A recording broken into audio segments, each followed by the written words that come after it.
Dalam bahasa Melayu, kalau kita nampak udang, kita akan sebut udang je lah kan. Udang ialah udang. Tapi kalau dalam bahasa Inggeris, dia terbagi pada dua.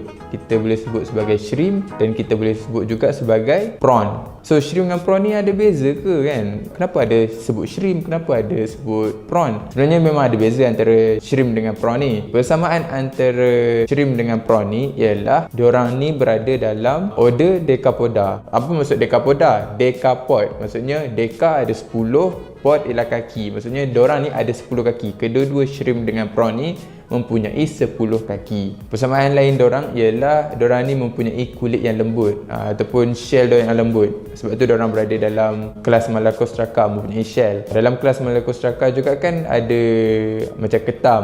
Jadi memandangkan shrimp dengan prawn ni sebutan diorang pun berbeza. Ya betul, diorang pun ada beberapa ciri fizikal yang berbeza. Kita tengok kepada ciri fizikal yang orang semua boleh tengok dekat pasar lah untuk shrimp dengan prawn. Untuk shrimp ni dia akan bersifat ada bend sikit.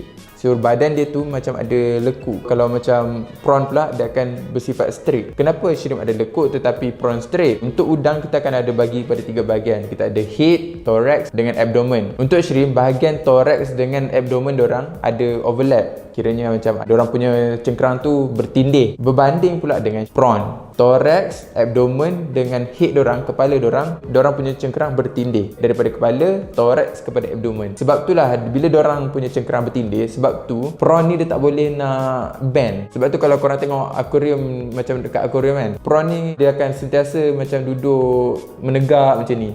Dia tak bentuk C. Perbezaan lain antara shrimp dengan prawn juga ialah prawn ni kebanyakannya, generally prawn ni berada dekat kawasan brachywater dengan air tawar. Brachywater ni air payau ataupun dekat kawasan muara-muara sungai. Manakala untuk shrimp berada dekat kawasan air laut. Dulu ada satu petua yang, sebab saya budak mentah kan waktu tu, saya terima je lah. Orang cakap kalau nak tahu udang tu fresh ke tak, tengok waktu dia dibekukan tu, dia beku bentuk C ke dia beku bentuk straight. Kalau dia beku waktu straight, udang tu dibekukan waktu dia tengah hidup. Maksudnya tengah-tengah hidup udang tu dibekukan. Ini memang udang memang fresh lah. Kalau dia beku kan dalam bentuk C, udang ni dah tak fresh. Padahal C tu kan bentuk shrimp dan prawn kan bentuk straight yang kita kata tadi kan. Okay, kalau korang pergi pasar, lepas tu tengok udang tu macam campur-campur. Ada yang bentuk C, ada yang straight kan. First of all, kalau korang pergi pasar, diorang akan letak dalam satu bentuk dan rupa yang sama. So regardless lah, tak kisahlah kalau dia tu bentuk C ke bentuk straight. Kalau ada bend senggat kan, ada macam senggat sikit dekat diorang punya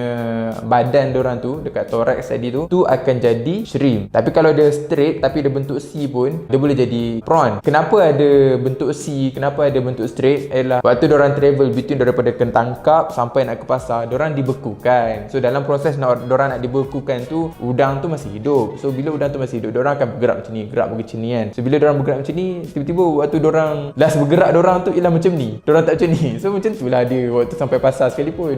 Perbezaan lain juga untuk shrimp dengan prawn, kebiasaannya prawn ni kepala dia besar dan shrimp ni kepala dia kecil. Kepala dia bukanlah kecil tapi sama besar dengan saiz badan dia. Kalau korang boleh perasan macam udang galah. Udang galah kan kepala dia besar untuk ratio dengan badan dia berbanding udang-udang laut. Untuk prawn juga, prawn mempunyai 3 tangan ataupun 3 kaki depan yang mempunyai sepit. Kalau shrimp dia ada 2 pasang yang mempunyai penyepit. Macam udang galah kan korang perasan ada penyepit besar kan depan kan. Kalau nak kata color kan, perbezaan color antara shrimp dengan prawn susah nak identify. Generally prawn lebih besar daripada shrimp. Udang air tawar lebih besar daripada udang air laut. Tetapi ini benda yang paling susah nak sebut kat sini ialah rasa diorang.